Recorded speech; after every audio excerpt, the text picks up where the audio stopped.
Bismillahirrahmanirrahim. Assalamu alaikum viewers. My name is Amir Raza and you are watching my YouTube channel. Viewers, जैसा कि आप लोगों को पता है कि हमने इंग्लिश ग्रामर का एक कोर्स स्टार्ट कर रखा है जिसका आज लेक्चर नंबर 3 है।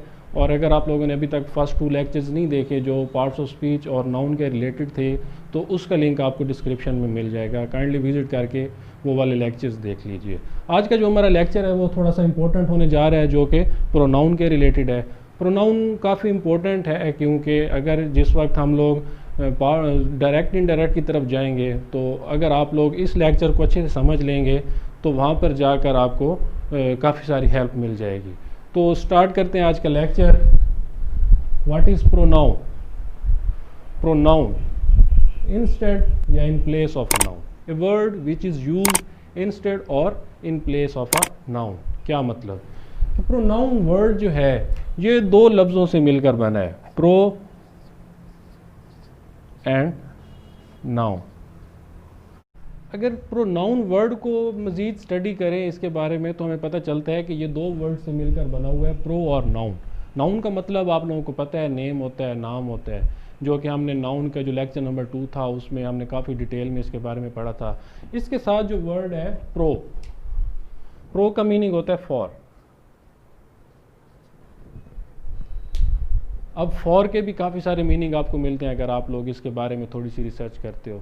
तो इसके मेन जो 3 इसके मीनिंग्स हैं, वो एक फॉर का मतलब होता है इन फेवर ऑफ, कि जब आप लोग कहते हो कि I will vote for some specific party, या इसी तरह से फॉर के मीनिंग रीजंस में भी होते हैं कि जब आप लोग कहते हो कि आई एम गोइंग टू बाज़ार फॉर शॉपिंग सम मटेरियल या फॉर परचेजिंग सम मटेरियल, कि मैं जो है बाज़ार जा रहा हूँ तो उसका वजह क्या है, रीज़न क्या है, आप कुछ ख़रीदने जा रहे हो। इसी तरीके से फॉर का एक मीनिंग होता है इन प्लेस ऑफ, और यहाँ पर हम जो है इसका मीनिंग इन प्लेस ऑफ का ही लेते हैं। अगर बात की जाए प्रोनाउन की कि हम लोग प्रोनाउन को यूज़ क्यों करते हैं, क्या वजह है कि हम लोग जो है प्रोनाउन को इस्तेमाल करते हैं, तो इसकी भी मेन कुछ वजूहात हैं जो मैं आपको बता देता हूँ। कि एक तो है कि अगर आपको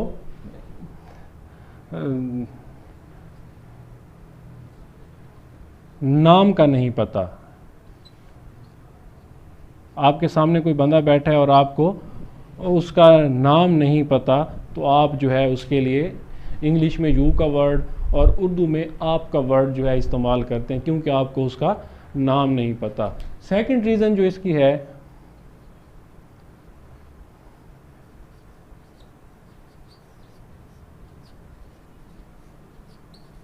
मैनी पीपल, क्या मतलब? काफ़ी सारे लोग हैं आपके सामने बैठे हैं, तो आप जब उनसे बात करेंगे तो आप सबका नाम नहीं, अगर 50 बंदे आपके सामने बैठे हैं तो आप एक एक करके उनका नाम नहीं पुकार सकते, बल्कि आप वहाँ पर यू पीपल के नाम से या यू पीपल कहकर बोलेंगे या उन्हें यू कहेंगे।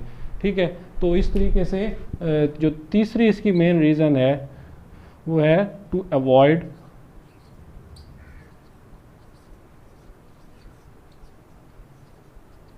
रिपीटिशन। आप एक नाम है, आप उसको बार बार रिपीट नहीं करना चाहते। ठीक है, कि फॉर एग्ज़ाम्पल आप कहते हो कि कोई भी नाम है, फॉर एग्ज़ाम्पल अली, कि अली मेरा अच्छा दोस्त है और अली और मैं ये करते हैं और अली और मैं ये करते हैं और अली और मैं इस तरीके से, तो आप अली अली बगैर बार बार जो है आप जब दोहराते हैं तो इसका कोई इम्पैक्ट या इसका कोई एक जो तासुर जाता है वो कोई इतना अच्छा तासुर नहीं जाता। तो इसलिए हम लोग जो है प्रोनाउन को इस्तेमाल करते हैं कि हम जो है रिपीटिशन से भी बच जाएं। अगर हमारे सामने काफ़ी सारे लोग बैठे हैं तो हम उनका एक एक करके नाम भी ना पुकारें और उन सब को हम लोग अपनी तरफ मुतवज्जह भी कर लें, और इसके साथ कि अगर आपको सामने वाले बंदे का नाम नहीं मालूम। और अगर हम लोग बात करें केसेस ऑफ प्रोनाउन की, कि प्रोनाउन के कौन कौन से केसेस होते हैं, तो इसमें हमारे पास 5 केसेस आते हैं, जिसमें पहला केस सब्जेक्टिव, जिसको नॉमिनेटिव केस भी कहा जाता है। दूसरा केस ऑब्जेक्टिव।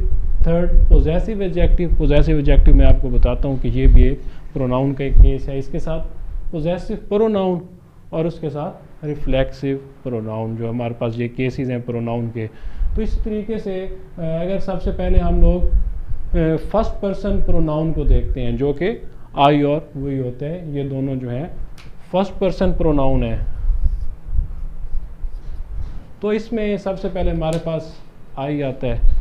जो कि सब्जेक्टिव या नॉमिनेटिव केस है। इसके साथ हम लोग मी को ऑब्जेक्टिव केस में लेते हैं और पोजेसिव एडजेक्टिव जो है वो माय है और पोजेसिव प्रोनाउन माइन होगा। अब माय और माइन में क्या फ़र्क है?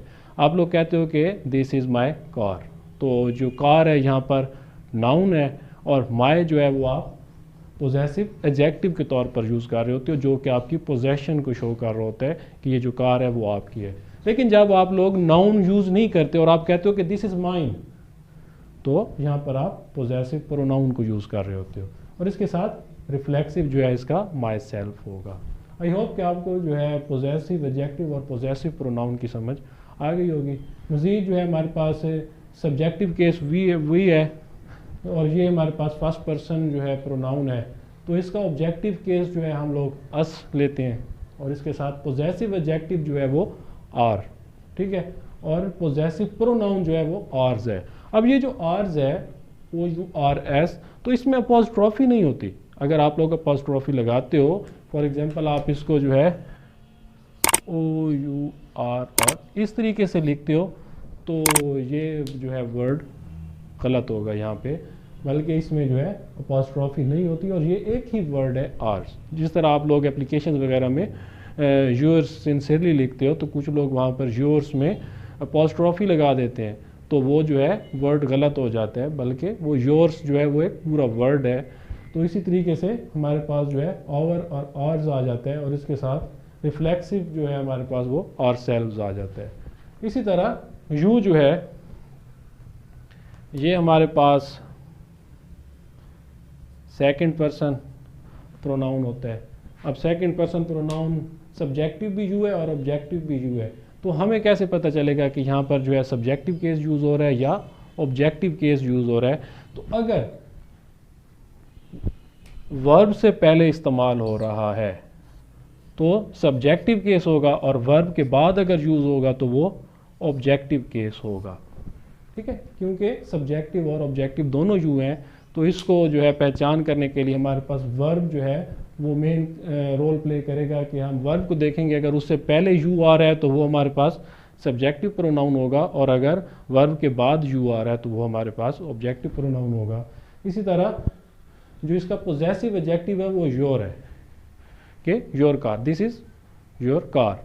क्या मतलब कि ये आपकी कार है, पोजेशन आपकी शो कर रहा है।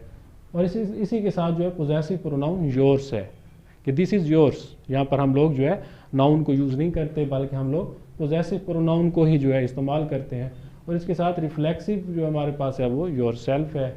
इसी तरीके से ही शी इट और दे हमारे पास आ जाते हैं और ये सारे के सारे थर्ड पर्सन है। थर्ड पर्सन में पहले तीन जो है ही शी इट ये हमारे पास सिंगुलर हैं। ही जो सब्जेक्टिव है उसके साथ हिम जो है वो ऑब्जेक्टिव केस हमारे पास आता है।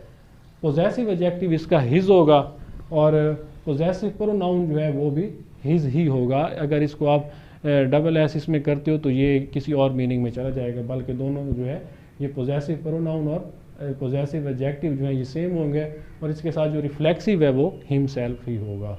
इसी तरह शी जो है सब्जेक्टिव है, नॉमिनेटिव केस है, ऑब्जेक्टिव केस जो है हमारे पास हर आता है और इसी का जो पोजेसिव एडजेक्टिव है वो भी हर होगा, ठीक है। और पोजेसिव प्रोनाउन जो है वो हर्ज होगा, ठीक है।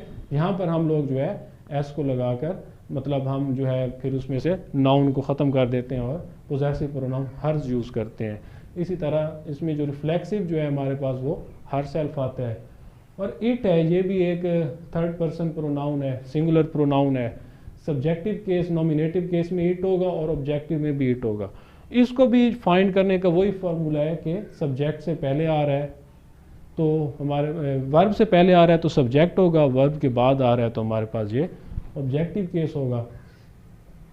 इसी तरह पोजेसिव एडजेक्टिव जो इसका है वो इट्स है और पोजेसिव प्रोनाउन जो है ये भी इट्स है, ये इसके दोनों जो है सेम है। और इसी तरह से रिफ्लेक्सिव जो इसका प्रोनाउन है वो इट सेल्फ होगा।